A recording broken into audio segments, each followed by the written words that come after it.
저는 결혼 3년 차 직장인입니다. 40대가 되어서 늦은 결혼을 하게 되었는데요. 뒤늦게 온 행복을 지금은 천천히 누리려고 노력하고 있습니다. 사실 지금의 남편을 만나기 전까지는 결혼 생각이 전혀 없었어요. 부모님도 저와 마찬가지로 늦은 결혼을 하셨고 늦은 나이에 저를 낳으셨습니다. 아이를 낳는 것도 고민이 될 수 있었던 형편이었지만 제가 태어나고 나서 금전적으로는 여유롭지 않았지만 사랑을 정말 많이 주셨습니다. 저는 가족들과 옥탑방에서 성인이 될 때까지 살았습니다. 부모님은 근근히 일용직으로 생활을 하셨고 저는 그나마 공부를 잘해서 열심히 공부를 해 좋은 대학에 진학할 수 있었죠. 대학에 들어가서도 쉴 틈 없이 아르바이트를 하고 또 공부를 하면서 장학금을 타야만 했습니다. 그렇지 않으면 대학 등록금을 낼 수 없었기 때문이었어요.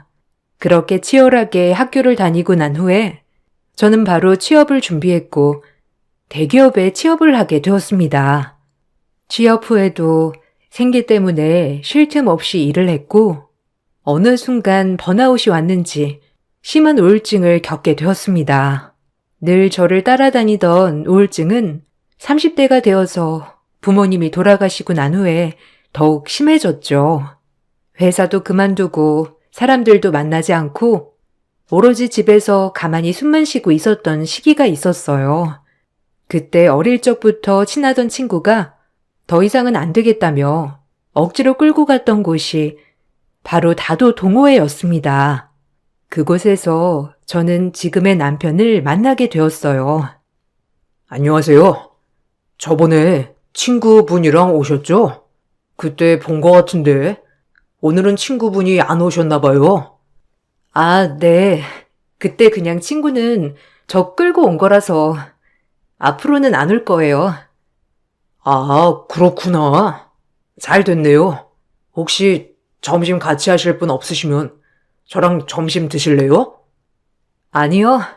전 그냥 집에 가고 싶어서요. 이거 끝나고 집에 가려고요. 아, 제가 다른 생각이 있어서 그런 건 아니고요. 저도 혼자라서 같이 밥 먹을 사람이 없어서요. 배도 너무 고프고 그냥 혼자 먹기는 싫은데 오늘만 같이 드셔주시면 안 되나요? 네? 아, 혼자 드세요. 저는 불편해서. 아, 계속 말 안 시키겠습니다. 밥도 제가 살게요. 같이 가시죠. 그곳에서 처음 만났던 남편은 저에게 다짜고짜 밥을 같이 먹자며 얘기를 했어요. 그때 당시에는 뭔 수작을 부리려고 하나 싶었는데 남편이 하는 얘기를 듣고 저와 참 비슷하다는 생각을 많이 했어요. 아, 주연 씨라고 했죠? 저도 현자가 들어가는데 한자로 무슨 현이에요? 저는 어질현이에요. 엄마가 어진 마음을 가지라고 어질현으로 한자를 넣었다고 하는데 사실 저는 어질지가 않아서 여기 다도 동호회 오게 되었어요. 어질기는커녕 마음이 정말 어지러워서요. 네? 아, 무슨 말을 하시는 건지. 아, 제가 너무 마구잡이로 말했죠? 주연 씨는 다도 동호회 어떻게 들어오게 되셨어요? 아, 친구가 여기 추천해줬어요. 마음 다스리는 데에는 다도만큼 좋은 게 없다고 해서. 아, 그렇군요. 저도 여기 마음 다스리기 위해서 왔어요. 제가 사실 꽤 오래 우울증을 갖고 있었거든요. 사람 만나는 것도 어렵고 힘들고 그래서 거의 방 안에만 있다가 부모님이 너무 걱정을 많이 하셔가지고 한번 바꿔보자 하고 온 거예요. 근데 여기서 이렇게 주연 씨도 만나고 잘한 것 같네요. 아, 저도요. 저도 우울증이 있어서 친구가 추천해줬어요. 오, 우리 약간 비슷한 성향인가 봐요. 잘 통할 것 같은데요? 그 뒤로도 남편과 여러 번 같이 밥을 먹으면서 대화를 나눠보니 우리 둘은 서로 정말 잘 맞았어요. 성향도 비슷하지만 가지고 있는 가치관, 생각도 비슷하다 보니 이야기가 잘 통했죠. 남편에게 점점 호감이 생겼지만 지금의 상황에서 남편을 만나는 것은 욕심이라 생각해 거절을 하기도 했어요. 그렇지만 남편은 적극적으로 저에게 만남을 요청했고 결국 저희는 연애를 시작했습니다. 연애를 시작하기 전에 저의 상황을 얘기했는데 남편은 정말 대수롭지 않게 생각을 했어요. 오히려 제가 너무 힘들었겠다며 자신의 우울은 기고만장한 행동이었다며 말을 하더라고요. 남편은 저에게 많은 의지가 되었고 저 역시 남편에게 많은 의지가 되었어요. 저희는 서로 의지를 하면서 연애를 이어나갔습니다. 연애를 시작하고 나서 저는 많이 바뀌었어요. 자신감도 생기고 취업도 준비를 하게 되었죠. 남편 역시 우울증으로 그만두었던 직장을 다시 다니게 되었습니다. 연애를 하면서도 한 번도 다투지 않고 잘 지냈었죠. 그러다 남편은 저에게 평생 함께할 것을 고백했지만 저는 두려움이 컸어요. 그래서 선뜻 받아주지 못했답니다. 주연아, 나 너 없이는 못 살아. 아무것도 바라지 않을 테니 그냥 옆에만 있어줘. 오빠, 나는 결혼 생각이 없어. 오빠는 내 배경 다 알고 있잖아. 오빠랑 나랑은 서로 다른 사람이야. 그걸 내가 잊고 있었어. 우리 집에서 반대할까봐 그래? 그럴 일도 없지만 그렇다고 해도 나는 너를 선택할 거야. 천륜을 어떻게 그럴 수 있겠어. 오빠, 우리 더 이상 서로 상처 주기 전에 끝내는 게 맞는 것 같아.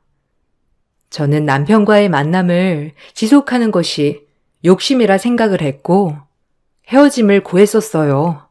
저의 냉정함에 남편은 식음을 전폐하게 되었고 결국 일을 보다 못한 시어머니가 저에게 연락을 해 오셨습니다. 안녕하세요. 저는 종현이 엄마입니다. 종현이랑 만나는 분 맞으시죠? 종현이가 요즘 너무 힘들어하네요. 아, 그런가요? 죄송하지만 제가 더 이상 자신이 없어서 헤어짐을 먼저 고했어요. 아니에요.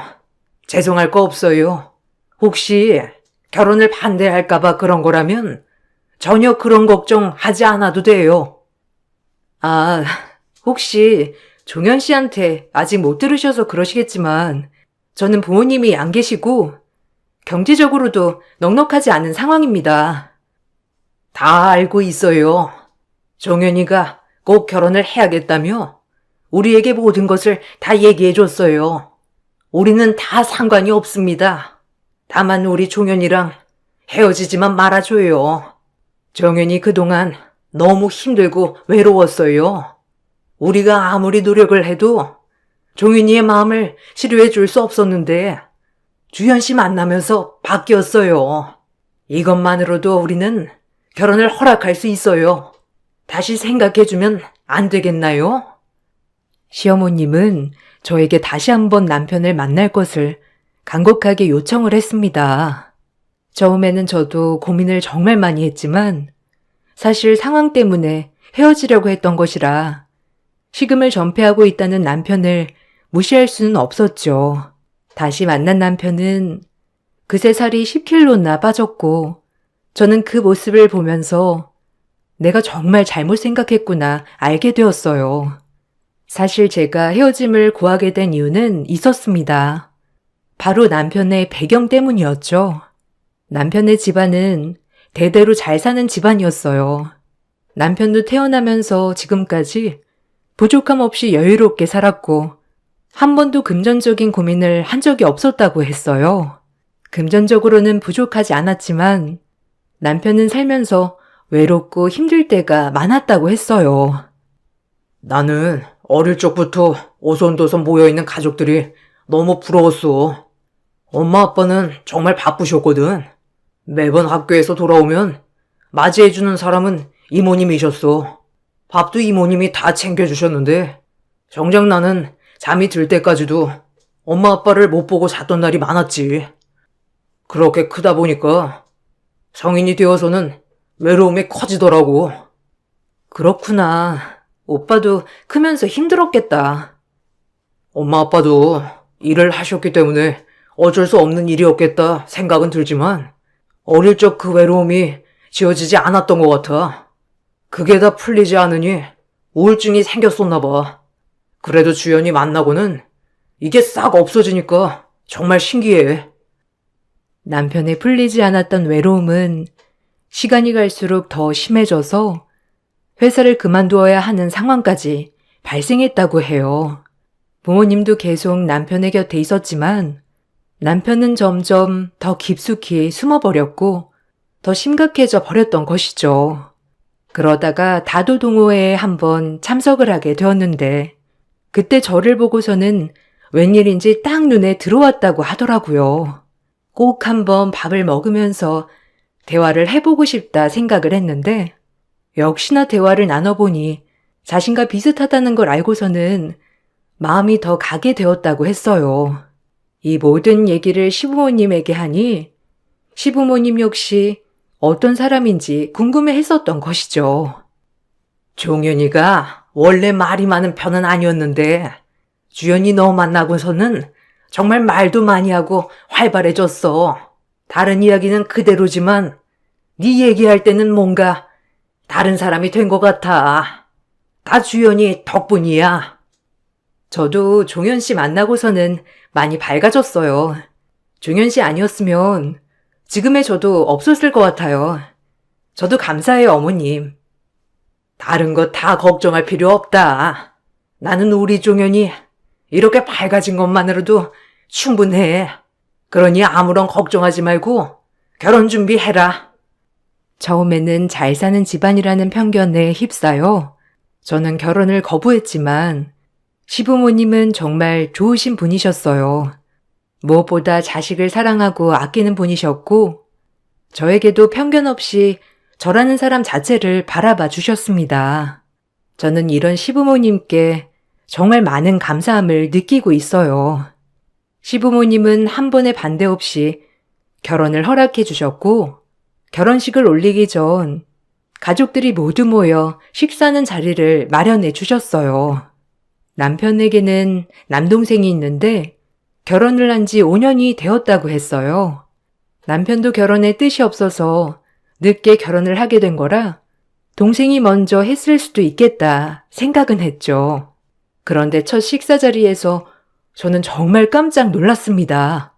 그 자리에 제가 예전에 살았던 옥탑방 건물주의 딸이 있었어요. 언니? 옥탑방에 살던 언니 맞죠? 어떻게 여기에? 혹시 우리 아주버님이랑 결혼한다는 분이 언니야? 재수씨, 주연이 아세요? 아, 그 옥탑방에 살던, 어릴 때 살던 집 주인 따님이야. 여기서 만나다니 정말 깜짝 놀랐어. 맞아요. 근데 어떻게 아주버님이랑 만나게 된 거예요? 아는 사이라니 진짜 세상 좁긴 좁네. 오랜만에 만난 회포는 이따가 풀고 일단 식사 먼저 해요. 저도 많이 놀랐지만 동서도 정말 많이 놀란 듯 했어요. 그도 그럴 것이 남편의 집은 정말 내로라 하는 잘 사는 집안이었고 저는 옥탑방에서도 근근히 생활하는 집안 딸이었기 때문이었죠. 식사 내내 동서는 아무 말 없이 식사를 했어요. 그 자리에서 시부모님도 저를 엄청 챙겨주시고 남편도 저에게 눈을 떼지 않고 챙겨주었습니다. 뭐 필요한 거 있어? 부족한 거 있으면 더 가지고 올게. 가볍게 마실 거 줄까? 괜찮아. 이 정도면 충분해. 그래, 아가. 맛은 좀 어때? 필요한 거 있으면 편하게 말하고. 입맛에 맞는지 모르겠다. 여기가 괜찮다고 해서 온 거긴 한데. 네, 너무 맛있어요. 맛도 좋고 분위기도 정말 좋네요. 어머, 좋다니 다행이다. 체하지 않게 천천히 많이 먹어. 뭐 필요한 거 있으면 정현이한테 얘기하고. 시어머님과 남편은 제 행동 하나하나에 신경을 써주시면서 불편하지 않게 식사를 할 수 있도록 해주셨어요. 동서는 그런 상황이 불편했는지 약간의 짜증 섞인 소리를 내기도 했어요. 아니, 혼자서 알아서 할 수 있는 거 아니에요? 여기까지 와서 두 분이서 꽁냥꽁냥 하는 걸 봐야 되나요? 아, 재수씨, 불편했어요? 우리가 이제 신혼이라 그렇지. 조금만 이해해줘요. 예, 너넨 좀 서로 좀 챙겨봐라. 아주 남처럼 그러는 게 어디 있니? 당신 쓸데없는 얘기 좀 그만하고 밥이나 먹어. 아니, 왜 나한테 그래? 당신은 뭐 언제 나한테 살갑게 챙겨주기나 해봤어? 아주버님 좀 보고 배워. 식사 자리에서 시동생과 동서는 사이가 그다지 좋아 보이진 않았지만 결혼을 한 지 좀 지났으니 그럴 수도 있겠단 생각을 했어요. 그렇게 식사 자리가 끝나고 어떻게 알았는지 동서에게서 전화가 왔어요. 저예요, 언니. 어떻게 우리 아주버님이랑 만난 거예요? 아, 동호회에서 만나게 됐어. 아, 결혼은 어떻게 하게 된 건데요? 결혼? 어쩌다 보니 그렇게 됐지 뭐. 잘 맞는 부분이 많더라고. 아니, 언니네 집 사정 시부모님이 다 아세요? 아시지? 근데 그건 갑자기 왜?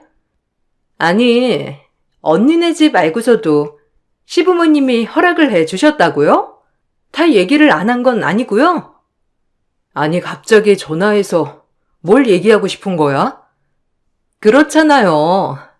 언니네 집 엄청 힘든 거 아니었어요? 거기다가 지금 부모님도 다 돌아가신 거 아닌가?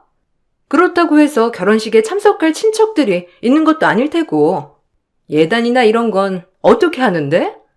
설마 아주버님이 그런 것까지 다 해주신다고 한 거예요? 아니야, 그런 거. 내 사정 다 아시고 어떻게 자랐는지도 다 아셔. 그리고 그거 다 아시는데 허락해 주신 거고. 어머, 어떻게 그럴 수가 있지? 언니, 무슨 아주버님 약점 잡았어요? 그런 거 아니라고. 그런 얘기할 거면 전화 끊자. 아니, 궁금해서 그러죠. 그게 아니고서야 어떻게 허락을 받을 수 있다는 거예요? 동서는 다짜고짜 전화를 하고서는 어떻게 그 사정에 결혼을 하고 허락을 받을 수 있냐며 따지듯 얘기를 했어요. 저는 너무나 황당했지만 그냥 내 상황을 모두 알고 있는 입장에서는 그렇게 생각할 수 있겠다고 생각은 했죠. 나중에 동서에게서 전화가 온 것을 남편에게 얘기를 해보니 동서의 태도가 이해가 되는 부분이 있더라고요. 저번에 식사 후고 동서한테서 연락이 왔었어. 어떻게 결혼하게 되었냐고 물어보더라고. 아, 그래? 그럴 수 있지. 사실 재수씨 결혼을 할 때는 좀 우여곡절이 많았거든. 왜? 동서네도 괜찮은 집안이고 동서도 괜찮지 않나? 맞아. 괜찮은 집안이기도 했는데 이상하게 엄마 아빠는 내키지 않으셨나 봐. 그래서 반대를 좀 했었어. 아, 그렇구나. 난 나를 받아주셔서 동서는 만사오케이로 결혼했을 줄 알았어. 당신은 특별하니까. 나한테 특별하니까 엄마 아빠가 그걸 아신 거고. 글쎄, 나도 모르겠지만 재수 씨는 저쪽 집안에서 먼저 결혼을 서둘러서 그런 건지 반대를 좀 하셨던 모양이더라고. 예단이나 이런 것도 좀 깐깐하게 얘기를 했다고 하셨는데 그걸 다 해오겠다고 하니까 뭐 할 말이 없으셨다고 하면서 허락을 해 주셨지. 알고 봤더니 시부모님은 동서와 결혼을 하는 것에 대해서 탐탁지 않게 생각을 하셨고 생각했던 기준보다 더 깐깐하게 얘기를 하기도 했다고 해요. 그렇지만 동서는 끝까지 결혼을 밀어붙였고 그렇게 결혼까지 하게 되었다고 하네요. 막상 결혼을 하고 나서는 시부모님도 동서를 받아주었지만 그때의 상처가 남아있는지 제가 시부모님에게 관심을 받는 것을 보면서 신경이 쓰일 수도 있었겠다 싶었어요. 그때까지만 해도 저는 동서가 마음에 상처가 있으니 그럴 수 있겠다고 생각을 했었죠. 저는 동서와도 가까이 지내기 위해서 식사 자리를 마련하기도 했지만 그때마다 동서는 저에게 남편의 약점을 잡아 결혼하는 것처럼 말을 했어요. 아주버님, 사실대로 얘기해 보세요. 주연 언니가 무슨 약점을 잡았길래 결혼 결심하신 거예요? 에이, 재수씨, 약점이라뇨. 제가 주연이 엄청 쫓아다녀서 결혼하는 거예요. 그거 모르셨어요? 저 그때 밥도 안 먹고 누워 있었을 때 그거 다 주연이가 헤어지자고 해서 그런 건데. 아, 그런 얘기하면 어떡해. 동서, 내가 약점 잡은 건 없어. 아니, 그렇지 않고서 이럴 수 있어요?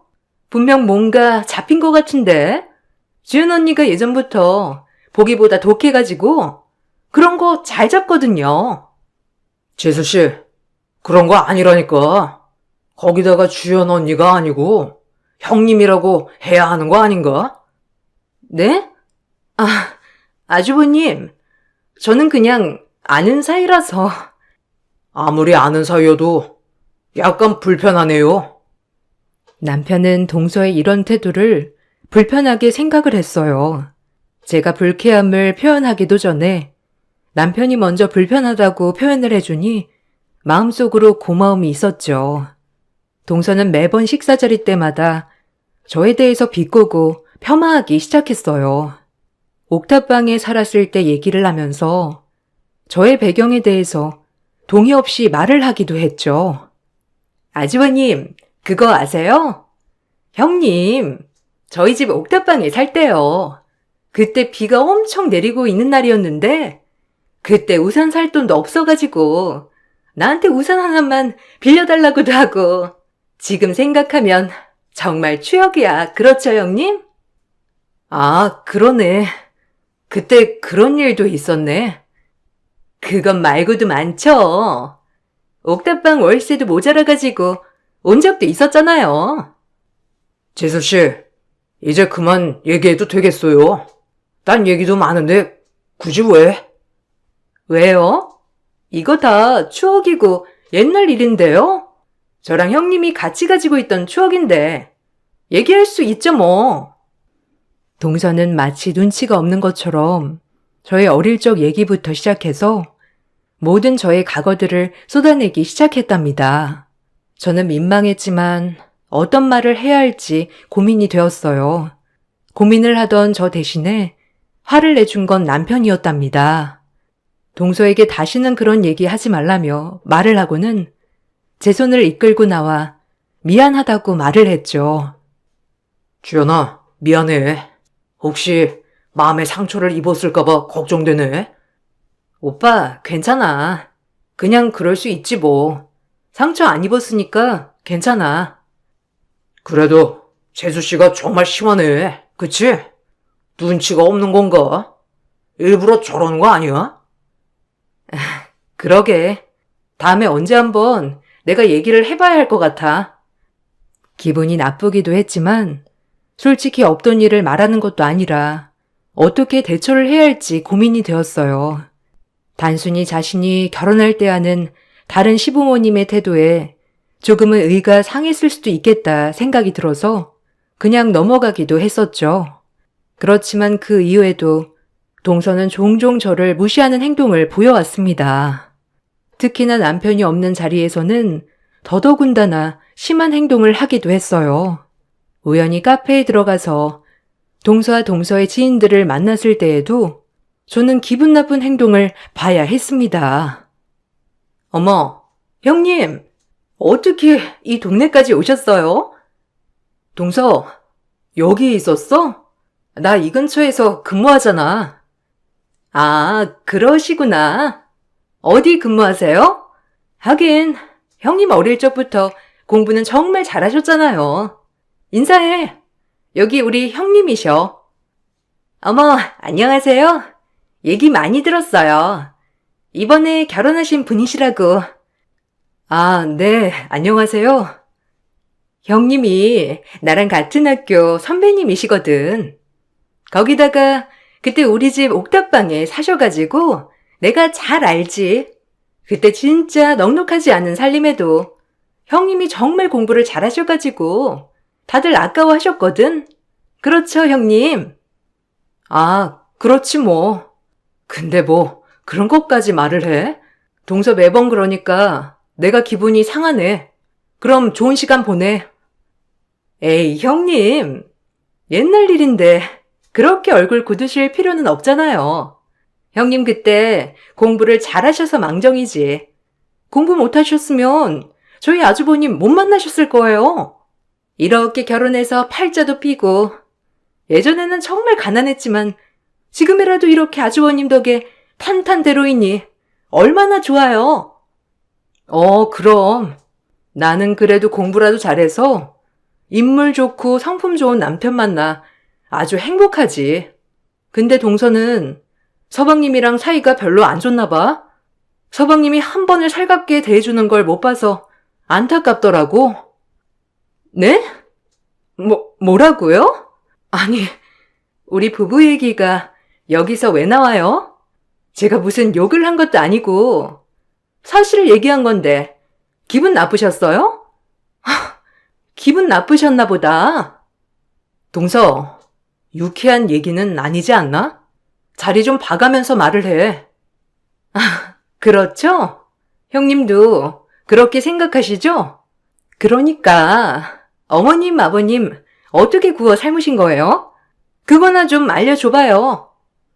저는 아무리 해가도 시부모님이 싫어하셨는데 형님은 단박에 사로잡으셨잖아요. 그 비법 알려주시면 안 돼요? 가난한 집에 집불도 없이 시집와서 이렇게 살뜰하게 이쁨 받는 게 부러워서 그러죠. 뭐? 동서, 말 다 했어? 농담이에요, 형님. 아이고, 하느니 무섭네. 저는 이만 가볼게요. 아니, 동서, 무슨 말을 그렇게 해? 동서는 그럼 공부를 못해서 지금 이 꼴이라는 거야? 형님, 무슨 그런 말을 하세요? 아니, 누가 봐도 그렇지 않아? 내가 동서보다는 풍족하지 못했어도 사랑받으니까 그런 소리 하는 거 아니냐고. 사실 계속되는 동서의 행동에 저는 동서와 단판을 지어야 할 것 같다 생각이 들었어요. 아무리 자신이 결혼을 할 때는 반대를 받았다고 하더라도 저와는 관계가 없는 일인데 이렇게 대놓고 무시를 하는 것은 잘못이라고 생각했기 때문이었어요. 남편은 제가 불편하지 않게 시댁 식구들과의 만남을 자제하였지만 조만간 동서에게 확실히 말을 할 날이 올 거라 생각을 하고 있었어요. 그러다가 시댁에 식사를 가게 된 날 사건은 발생하게 되었어요. 130평의 청담동 시댁 식사를 가던 날 사건이 발생했습니다. 모두 자리에 앉아서 식사 준비를 하던 와중에 동서는 저에게 어처구니 없는 말을 내뱉었어요. 아, 형님도 오셨네요? 동서, 가족 행사인데 와야지. 내가 형님인데 참석해야지. 가족 행사? 야, 너 내가 가만히 있으니까 웃음니? 옥탑방 출신 형님은 여기 안 어울려. 그러니까 대충 참석했다 싶으면 집에 가. 네가 참석할 자리 아니니까. 뭐? 이게 진짜 미쳤나? 말귀 못 알아들어? 여기는 옥탑방 출신이 끼어들 곳 아니라고. 옥탑방 출신? 내가 옥탑방 출신이란 거 알려지면 다른 사람들이 나를 좋아하지 않을 거라 생각한 거야? 진짜 어리네. 뭐요? 아니, 그럼 출신이 그따구인데 제가 형님을 형님 대접할 필요가 있나요? 글쎄, 출신으로 형님 대접한다는 말은 나도 못 들었지만 그래도 내가 자기보다 빠지는 건 없다고 생각하는데? 동서는 저에게 옥탑방 출신 형님은 끼어들 곳이 아니라며 속삭였어요. 문제는 남편이 이 모든 것을 지켜보고 듣고 있었다는 것이었어요. 남편은 누구보다 화가 난 얼굴로 소리를 지르고 제 손을 잡고 집 밖으로 나왔습니다. 남편은 나오고 난 후에 저에게 많은 사과를 했어요. 당신, 미안해.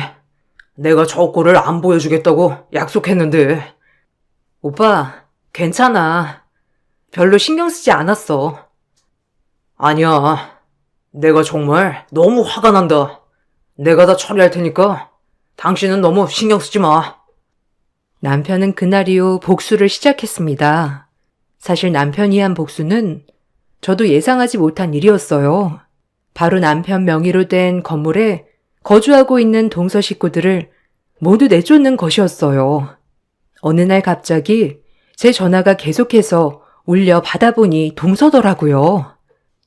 형님, 제발 아주버님 좀 말려주세요. 나한테 저번에 그 꼴을 보이더니 전화를 해? 그리고 남편이 왜? 아휴, 저희 가족들 다 내쫓으려고 해요. 제발 말려주세요. 제가 잘못했어요. 갑자기 이게 무슨 소리야? 내쫓으려고 하다니. 제발요. 제가 정말 잘못했습니다. 그냥 질투가 나서 그랬어요. 동서는 전화를 받자마자 계속해서 용서를 구하였습니다. 저는 영문을 모르고 있었는데 사실 동서가 결혼을 하면서 무리해서 자금들을 끌어다 썼다고 하더라고요. 엎친 데 덮친 격으로 동서 친정사업 상황이 나빠지게 되면서 빚을 지게 되었고 하나 있던 집을 담보로 받았던 채무를 갚지 못하게 되자 집에서 내쫓기게 되었다고 했어요. 동서는 시부모님에게 이야기를 하면 이 집에서도 내쫓길 수 있다고 생각을 했는지 남편에게 도움을 요청했던 거죠. 남편은 자신의 명의의 부동산이 있었는데 그곳이 마침 비어 있어 동서 가족들이 모두 그곳으로 입주를 하게 되었던 것이었어요. 형님, 제가 다 잘못했어요. 무시하려고 한 것은 아니에요. 제가 너무 질투가 나서 그랬나 봐요. 제발 다른 것보다 집에서 나가지 않게만 해주세요. 우선 남편과 얘기해 볼게. 제발요, 형님. 제가 저번에 말했던 건 다 제가 잘못했어요. 지금 저희 나가면 갈 곳도 없어요. 아주버님 막무가내로 나가라고 하시고 안 나가면 법적 조치 취하겠다면서 얘기를 하는데 아무리 잘못했다고 해도 안 된다고 하시네요. 지금은 전화도 아무것도 연락을 안 받으세요. 형님, 제발 도와주세요. 동서, 근데 이걸 나한테 얘기를 할 게 아니지 않나? 네? 형님, 이게 너무한 처사 아니면 뭔가요? 아니, 동서는 나를 동네 동생만도 못하게 생각했는데 생각해보니까 내가 굳이 그래야 하나 싶어서. 솔직히 나보다 먼저 가족이 되었는데 알아서 잘 해결을 할 수 있지 않나? 내 도움이 필요할 일은 없을 것 같은데. 아휴, 제발 좀 도와주세요.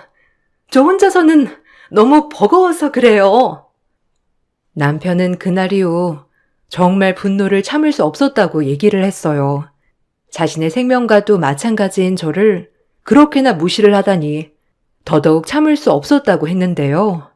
동서 부모님뿐만 아니라 동서의 동생 내외 아이들까지 모두 8명이서 거주를 하고 있었기 때문에 이번 퇴거 통보는 더욱 당황스러웠을 거라고 얘기를 했어요. 이렇게까지 해야 하나 남편도 고민이 많았지만 자신이 도와줬을 때의 상황이 정말 힘들었음에도 불구하고 그때를 까마득히 잊어버린 채 다른 사람을 무시한다는 게 남편은 이해가 되지 않았다고 해요. 여보, 내가 당신이랑 결혼을 결심하면서 다짐한 건 누구보다 당신을 세상 가장 행복한 사람으로 만드는 거였어. 누군가가 당신에게 나쁜 짓을 한다면 나는 그 뒤를 죽을 각오로 따라가서 복수를 해야 된다고 생각을 했지. 당신의 각오는 당신이 우울했던 이유이기도 해서 그 과거를 다시 꺼내지 않았으면 좋겠다고 생각을 했어. 근데 당신을 그렇게 무시하다니 난 정말 참을 수가 없어. 알아, 오빠. 당신이 정말 날 생각해 주는 것도 너무 고마워. 당신의 마음 모두 이해해. 나도 정말 그렇게 하고 싶지만 똑같이 하고 싶진 않아. 그건 오히려 나에게 독이 될 것 같아. 그렇지만 동서 행동에 나도 정말 화가 많이 났어. 나도 어떻게 해야 할까 고민을 많이 했지만 그래도 다시는 나를 무시하지 않았으면 좋겠어. 물론 저도 화가 나고 기분이 나빴지만 그렇다고 해서 당장 집을 구하지 못하는 사람들을 나가라고 하는 건 너무 힘든 일이라 생각을 하게 되었어요. 저의 걱정을 들은 남편은 동서의 식구들을 모두 내쫓아버리는 대신 건물에 있던 반지하로 모두 이사를 보냈습니다. 동서의 식구들은 그 건물에 2, 3층에 나눠 거주를 하고 있었지만 한순간에 반지하로 이사를 가게 된 것이었죠. 그것으로 끝이 날 줄 알았던 남편은 건물 명의를 저에게 바꿔주었습니다. 안 되겠다. 이건 내가 당신한테 꼭 해줘야 될 것 같아. 그러니 꼭 받아줘. 뭐? 내가 어떤 걸 해줬으면 좋겠다는 거야? 나 건물 가지고 있는 거 당신 명의로 해야 되겠어. 그리고 거기 건물은 당신이 이제 관리를 해. 나는 이제 당신만 있으면 되니까. 갑자기? 아니야. 굳이 왜 그렇게까지 해야 해? 괜찮아. 굳이 그렇게까지 할 필요는 없을 것 같아. 안 그래도 당신한테 뭔가 해줘야 되겠다 생각을 했었는데 이게 딱 괜찮을 것 같아. 남편은 그 건물을 저에게 넘겨주었습니다. 그 소식이 동서의 귀에 들어가자 동서는 정말 황당하다면서 따지기도 했어요. 이 건물 주인이 형님이라고요? 왜? 왜 그렇게까지 하신 거예요? 제가 전에 그 말을 했다고 이렇게 하신 거예요? 동서, 아니야. 그래서 그런 건 아니지만 동서가 했던 말은 나뿐만 아니라 남편에게도 기분이 좋은 말은 아니었지. 그래도 제가 없는 말을 한 것도 아니었잖아요, 형님. 그렇게 제가 사과를 했는데 결국 이렇게까지 하시는 거예요? 저희 숨통 조이려고 명예까지 바꾸신 거냐고요? 동서, 여러 번 얘기를 했지만 나는 지금까지 내 배경 숨기면서 살아본 적 없어. 이미 연애할 때도 남편은 다 알고 있었고 거기다가 내 배경 때문에 이미 여러 번 결혼을 거절했는데 시부모님까지 찾아오셔서 이해를 해주신다고 하셨다고. 내가 숨긴 게 아니란 거야. 이미 나는 여러 번 이 얘기를 했는데도 동서가 자꾸만 걸고 넘어지니 이건 고의적이라는 것밖엔 생각이 들지 않겠어? 숨기지 않으려고 했다면서요. 그러면 옥탑방에서 살았던 것도 얘기할 수 있는 거 아니에요? 동서, 정말 아무런 의도 없이 꺼낸 말 맞아? 정말 아무런 의도 없이 순수하게 꺼낸 얘기 맞냐고. 거기에 확신할 수 있어? 아마 그렇지 못하니까 남편도 이런 결정을 내린 거 아닐까? 형님, 진짜 너무하시네요. 그렇게 감쪽같이 속여놓고서는. 속여? 동서, 진짜 뻔뻔하네. 지금까지 누구보다 속여왔던 건 동서 아니야? 내가 그동안 얼마나 많은 기회를 주었는데 그거 다 무시하고 자기 뜻대로 한 거 그거 동서 아니냐고. 정 원하면 동서 하고 싶은 대로 해. 난 내가 하고 싶은 대로 할 테니까. 동서는 제 말에 아무런 대답도 하지 못했죠. 누가 봐도 저를 무시하려고 했던 얘기였기 때문이니까요. 그 이후로 동서는 한 번도 저의 이야기를 꺼내지 않았습니다. 자신의 섣부른 언행이 결국에는 온 가족들을 반지하로 내려가게 된 이유가 되었으니까요. 시집 올 때 반대를 받았던 동서의 마음을 전혀 이해하지 않았던 것은 아니지만 그렇다고 해서 제가 동서에게 미움을 받을 이유는 없었다고 생각해요. 남편이 그래서 더 화가 났던 거고요. 어쨌든 그렇게 강경하게 나가면서 동서의 태도는 확 달라졌답니다. 어떻게든 저와 관계 회복을 하기 위해 노력하는 눈치고요. 그 후로도 남편과는 다툼 없이 잘 지내고 있어요. 연애 때 서로 의지를 하면서 지냈던 것처럼 결혼을 하고서도 서로 의지하며 잘 지내려고요. 저의 긴 사연 들어주셔서 감사합니다. 안녕하세요. 저는 50대 초반 여자입니다. 노력은 배신을 하지 않는다고 그동안에 힘들게 살아온 만큼 저에게도 기회가 찾아왔습니다. 하지만 이런 기회조차 인정하고 싶지 않은 사람들이 저를 괴롭히고 있어 고민 상담을 신청하게 되었네요. 저는 현재 결혼 20년 차 되었고 시부모님과 함께 살고 있습니다. 10년 전에 시부께서 허리를 다치셔서 평생 동안 휠체어 신세를 져야만 하는 안타까운 상황이 발생이 되고 말았습니다. 그러다 보니 시모 혼자서 감당하기에는 많은 어려움들이 있었죠. 운영하시던 사업을 정리하실 수밖에 없으셨고 시모의 도움을 받지 않으면 생활조차 불가능하셨습니다. 그런 모습을 보고 있던 가족 모두 고민에 빠지게 되었었죠. 남편은 새 시동생 내외를 따로 불러 진지하게 대화를 이어나갔습니다. 모두가 돌아가면서 시부모님을 도와드리기로 의견을 내세웠지만 시동생들은 장남인 남편의 말에 크게 반대하지 않았었는데 새 동서들은 남편의 말에 불만을 가져왔었죠. 이득도 되지 않는 일은 하고 싶지 않다며 이런저런 핑계로 반대를 해오다 보니 결국 시동생들도 동서들의 눈치 때문에 시부모님을 도와주는 거에 대해 꺼려하기 시작했어요. 남편은 그런 동서 내의 가족들을 보면서 많은 실망을 하게 되었고 결국 저희 부부만 시부모님을 모시게 되었습니다.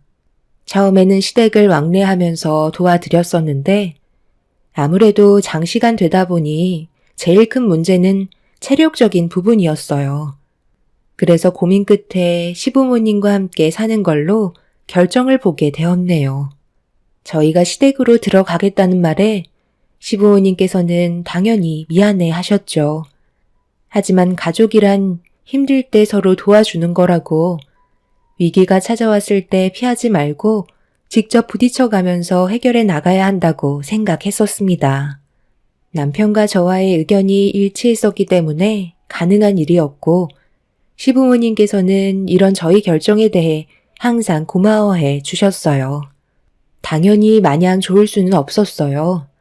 여러 가지로 마찰이 생기는 부분들도 있었고 알게 모르게 눈물도 많이 흘렸었죠.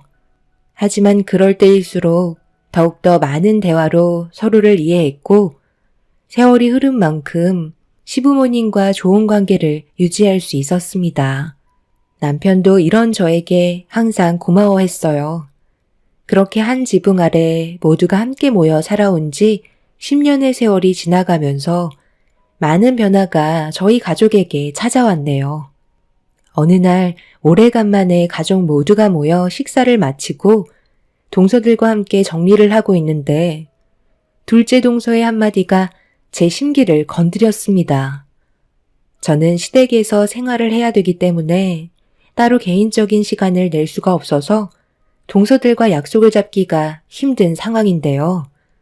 동서들은 서로 똘똘 뭉쳐서 자주 모임을 가지는 것 같아 보였어요. 설거지를 하고 있는 제 뒤에서 부동산 얘기를 주고받더니 둘째 동서가 저에게 와서 한마디 하더군요. 형님은 정말 답답하시겠어요. 이 생활을 10년 넘게 하고 계시잖아요. 형님 부모님께서 이 모습을 보시면 얼마나 속이 많이 타실까요?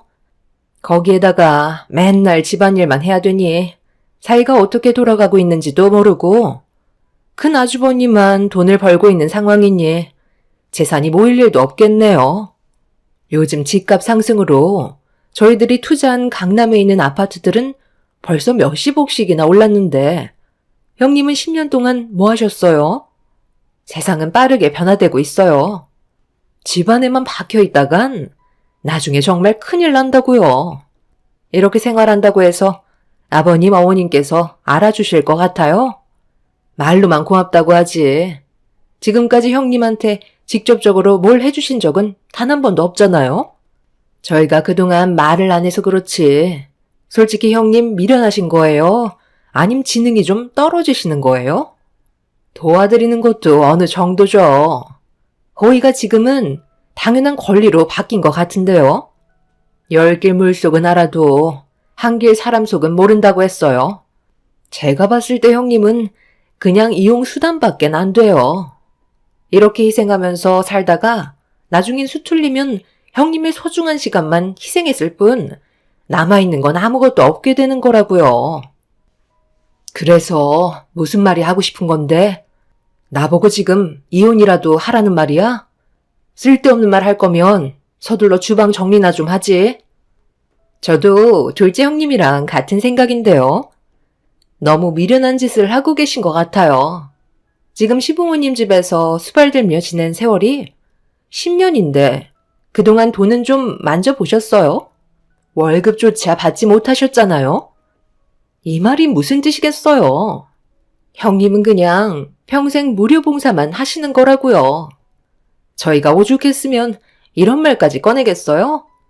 형님의 인생이 불쌍해서 그래요. 정작 집 한 채도 없는 무주택자인데 앞으로 어떻게 살려고 하시는지 정말 이해를 못하겠어요. 계획도 없으신 거죠? 10년을 이렇게 살아오셨는데 앞날에 변화가 있겠어요? 앞으로도 똑같겠죠. 큰 아주버님도 아무런 계획 없이 그냥 살고 계신데 집안에만 박혀서 사는 형님이 다를 게 없죠. 괜히 시간만 버리지 마시고 최대한 빨리 정리하세요. 이게 사람 사는 거예요? 무료 봉사해주는 가정부 하나 드린 거나 다름없는 거죠. 솔직히 저희가 왜 그동안 형님한테 말도 안 붙이고 지내온 줄 아세요? 너무 미련하고 답답해서 대화도 안 통하는데 저희가 계속 얘기해봤자 뭐해요. 괜히 큰 아주버님한테 한 소리밖에 더 들어요. 저희가 이 얘기한 거 또 쪼르르 달려가 아주버님께 얘기하실 건 아니시죠? 동서들은 제가 한심하다는 듯 쳐다보고 있었어요. 제가 동서들과 그동안 대화를 섞지 않았던 건 자기들보다 우리가 경제적으로 못 산다고 평소에도 무시를 해왔었는데 제가 이용만 당하고 있다며 지능이 부족한 것 같다고 얘기하는 동서들의 예의 없는 행동들에 동요되고 싶지 않아 그동안 무시하면서 지내왔었네요. 그런데 제가 계속 무반응을 보이니 또다시 입이 근질거렸는지 오래간만에 모인 자리에서 동서들은 저에게 생각 없이 막말을 꺼내고 있었습니다. 시부모님 모시는 건 누구의 부탁이 아닌 제가 원해서 그랬던 거였고 10년간 시댁에 살면서 저는 단 한 번도 이용당하며 살고 있다는 걸 느껴본 적이 없었어요. 남편과 제가 시댁에 들어온 이후 시모가 손가락 하나 까딱하지 않고 저에게 모든 걸 시키셨다면 당연히 동서들이 말한 것처럼 이용당하고 있다고 생각할 수 있었겠죠. 하지만 시모는 제가 옆에 있어주는 것만도 고맙게 생각하셨어요. 그래서 저보다 더 많이 움직이시고 가끔 가족들 모임이 있을 때도 제가 고생하는 게 싫어서 저보다 몇 시간 먼저 일어나셔서 음식 준비를 하고 계십니다. 10년의 세월 동안 시모의 모습은 조금도 변화가 없으셨어요. 이렇게 잘 대해주시는데 동서들은 저희 가족 관계에 대해 알려고 하지도 않았고 무조건 본인들에게 피해가 갈까봐 거리를 뒀으니 어떤 생활을 하고 있는지 전혀 알지 못하고 있었죠. 그렇게 주방 일을 끝낸 뒤 가족 모두가 한자리에 모였는데 휠체어를 타고 계신 시부께서 시동생들에게 앞으로 어떻게 살아갈 건지에 대해 물어보기 시작하자 동서들의 표정이 점점 굳어지고 있었네요. 너희들이 내 자식들이라면 이렇게까지 하는 건 인연을 끊겠다는 거야? 어떻게 된 게 큰아들 빼고 너희들은 하나같이 집안에 도움을 주려고 하지 않는 거야? 돌아가면서 서로 도와주며 사는 게 그렇게 힘든 거니? 너희 큰형이 고생하는 거 안 보여? 고생은 원래 사서 하는 거라잖아요. 형이 원해서 하는 거지. 저희가 원하는 건 아니잖아요. 몸이 불편하시면 요양원을 가세요. 왜 가족 모두를 힘들게 하시려는 건데요? 그냥 힘든 것도 모자라 저희한테까지 부담을 주시려는 건 잘못됐다고 생각하는데요. 부모면 자식들에게 피해가 가지 않게 해야죠. 되려 짐을 주면 어떡해요? 쓸데없는 말씀 하실 거면 먼저 일어나 볼게요. 이런 말 들으려고 저희가 시간 내서 온 건 아니라고요. 지금 여기까지 와서 밥 먹는 시간도 아까워 죽겠는데 그래도 자식된 도리로 온 것뿐이니 이제 그만하세요. 10년 전이랑 10년 후의 삶은 많이 변했다고요. 그때야 아버지에 대한 마음이 컸다면 지금은 제 가족을 먹여 살리기에도 바쁜데 뭐하러 여기까지 와서 시간을 낭비하면서 저희 인생의 피해를 봐야 해요? 고생은 형 혼자 하라고 하세요. 저는 그렇게까지 하고 싶은 마음은 없네요. 엄마도 이제 그만 좀 하면 안 돼요? 언제까지 아버지 붙잡고 계실 건데요? 그냥 요양원에 모시라니까요. 그래야 모두가 편하다고요. 이 사람 말이 100번 오라요. 아버님 괜히 고생만 시키려 하지 마시고 조용히 들어가시는 게 모두를 위한 길이세요. 둘째 동서내외의 시작으로 셋째, 넷째도 불만을 쏟아내기 시작했고 참고 있던 남편은 결국 화를 내고 말았습니다. 상황이 안 좋게 흘러가자 시모는 새 동서내외들 보고 집으로 빨리 돌아가라며 마무리를 지으려 했지만 본인들도 기분이 많이 상했는지 그동안의 불만들을 쏟아내기 시작했어요. 저희는 동서들의 모습을 보고 너무 놀라고 말았습니다. 저희가 솔직히 얘기를 안 해서 그렇지 그동안 얼마나 서운했는지 알아요? 큰형님이 여기 와서 수발 좀 들어준다고 저희들과 눈에 띄게 차별을 두시잖아요. 일손 좀 도와준다고 해서 그렇게 하시는 건 아니죠. 어느 정도껏 하셔야지. 너희들 그만하지 못해? 여기 싸우러 온 거니? 당연히 우리 집에 와서 고생한 만큼 신경 써주는 건 타당한 건데 그게 뭘 서운하다는 거야? 너희들은 하고 싶은 거 다 하면서 누리고 있잖아. 그런데 큰 며느리 봐라. 10년 동안 잠깐 외출하는 것 말곤 집 밖을 제대로 나가본 적 있니? 명절날 외에는 거의 다 집에만 있었다고. 너희들이 서로 조금씩 이해하고 도왔다면 이렇게까지 힘들진 않았겠지? 그런데 차별을 한다고?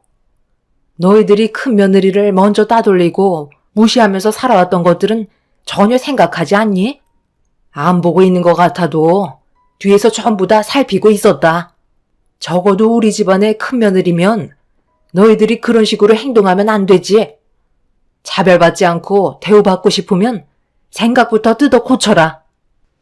뭘 뜯어 고쳐야 한다는지 이해를 할 수가 없는데요. 오히려 저희한테 잘 하셔야죠. 앞날이 어떻게 될지 아무도 모르는데 나중에 저희한테 손을 벌리게 될 날이 안 오실 것 같아요. 아버님이 요양원으로 들어가시기만 하셨어도 가족 간의 관계에 문제가 일어나진 않았겠죠. 그동안 자식들을 키워줬으니 그에 대한 보답을 받으시겠다는 거예요? 그런 생각을 가지시는 게 오히려 잘못됐다고 생각하는데요. 자식들 좀 그만 힘들게 하시고 이제 요양원으로 들어가세요. 그러니까 내가 요양원에 들어가지 않아서 이런 일이 생겼다는 거야? 너희들의 마음 충분히 알았고 2번 다시 바라지 않으마. 하지만 너희들도 절대 우리한테 찾아와서 손 벌리는 일 없도록 해라. 앞으로 얼마나 잘 먹고 잘 사는지 두고 보겠지만 더 이상 얼굴 보고 싶지도 않으니 우리 집에 2번 다시 고개 내밀지 말고 어떻게 살아가든 신경 쓰지도 마라. 몸은 움직이지도 못하시는데 입은 날이 가면 갈수록 점점 더 살아나시는 것 같다니까. 아버님 마음 잘 알았으니까 저희 이제 그만 일어나 보도록 할게요. 원하시는 대로 해드리죠. 시간이 지나도 절대 연락하지 마시고 도움받을 생각 꿈도 꾸지 마세요. 평생 큰형이랑 큰형수 끼고 살면 되겠어요. 아버지가 원하시는 대로 이용해 먹을 수 있잖아요. 저희는 세월이 지나 두 분이 세상을 떠나신데도 장례식장에 발도 들이지 않을 거니까 두 번 다시 연락 안 주셨으면 좋겠네요. 둘째 시동생이 자리에서 일어나면서 뱉은 말은 절대 하면 안 되는 말이었어요. 저희 가족 모두 엄청난 충격을 받았고 남편은 둘째 시동생의 말에 화가 머리끝까지 올라와서는 가만두지 않겠다며 멱살을 잡아 흔들었습니다. 그러자 시동생들은 오히려 서로가 똘똘 뭉쳐 저희 남편을 강하게 밀쳤고 그 모습을 본 시부모님께선 엄청난 충격을 받으셔선 정신적으로 많이 힘드셨는지 방으로 들어가 버리셨어요. 동서들은 짐덩어리 같은 시부모님을 떼어낼 수 있었던 날이었다며 서로 축하한다고 웃으면서 밖으로 나갔고 남편은 시동생들에게 마지막으로 기회를 줬지만 남편의 말은 조금도 들으려 하지 않고 동서들을 따라 집 밖으로 나가 버렸습니다. 남편은 그 자리에서 털썩 주저앉더니 멍한 얼굴로 바닥만 바라보고 있었습니다. 동선의 애들은 애초부터 시댁에 오는 걸 별로 좋아하지 않았었어요. 그리고 시부모님에 대한 안 좋은 감정을 계속해서 쌓아두며 가지고 있었죠. 그러다 결국 불만들이 터져 나오기 시작하면서 되돌릴 수 없는 큰 상처를 주고받고 말았네요. 동서내외들이 집으로 돌아가고 조용해진 집안의 시모는 방에서 나와 어질러진 거실들을 정리하며 힘든 모습을 보여주셨습니다. 남편은 시모에게 다가가 어쩔 수 없다는 듯 대화를 이어나갔어요. 결국 시모의 눈에서 눈물이 흘러내렸고 자식들에게 받은 상처가 너무 크셨는지 휘청거리셨네요. 시부모님께서 바라신 건 별거 없었어요. 주말에라도 잠깐 시댁에 내려와서 서로 도와가며 좋은 관계 유지하자는 거였는데 시동생과 동서들은 그런 것조차 귀찮아하며 받아들이고 싶어 하지 않았습니다. 시부를 짐처럼 생각했고 요양원에 들어가 살라는 막말을 퍼부었죠. 자식들이 부모에게 엄청난 상처를 주게 되면서 완전히 마음의 문을 닫아 버리셨고 동서내외를 두 번 다시 보고 싶지 않다며 연락을 끊어 버리셨습니다. 시동생과 동서들도 계속해서 연락을 하지 않았고 갈등의 골은 점점 더 깊어지고만 있었죠. 그런 삶을 지속해 오던 어느 날 시동생들이 갑자기 시댁에 찾아왔어요. 안 봐도 대충 느낌이 왔지만 일단 집으로 들였습니다. 그래도 저희가 자식인데 모른 척 하실 건 아니시죠? 오죽했으면 여기까지 찾아와서 손을 벌리겠어요. 그 난리를 치고 떠났는데 지금 돈을 빌려달라는 말이 나오니? 너희들한테는 땡전 한 푼 줄 수 없으니까 그만 돌아가라. 빌려달라는 게 아니라 그냥 주세요. 자식 간에 빌려주는 게 어디 있어요? 자식이 지금 위기에 빠졌다는데 돈이 문제예요? 작년 때까지만 해도 정신없이 건물 투자했었는데 지금 현재 세입자들이 전부 다 빠져나가서 월세가 돌지 않아서 이자를 못 내고 있어요. 저뿐만 아니라 동생도 사정은 똑같거든요. 그렇다고 힘들게 투자한 건물을 헐값에 처분할 수는 없잖아요. 이 시기만 좀 지날 수 있게 지원 좀 해주세요. 부탁이 아니라 당연히 해달라는 거예요. 자식이니까요. 정말 뻔뻔하시네요. 얼마 전까지 난리를 치고 가셨으면서 이제 와서 돈을 달라고요? 너무 이기적인 거 아니에요? 정작 아버님 어머님께서 도움을 요청했을 때는 온갖 불만 다 털어놓고 조금도 도와주지 않았으면서 정작 본인들이 힘드니까 도와달라고요?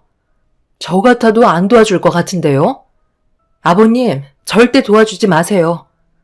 어차피 그때뿐이에요. 전혀 감사하지 않을 거고 지금 태도를 보면 이게 돈을 빌리러 온 거예요? 그냥 아버님 재산을 뜯으려 온 거잖아요. 형수님은 조용히 좀 계시면 안 될까요? 어디서 가족들 얘기하는데 끼어들고 있어요? 주방에서 과일이나 내와요. 어디서 큰 며느리한테 눈을 치켜두고 있어?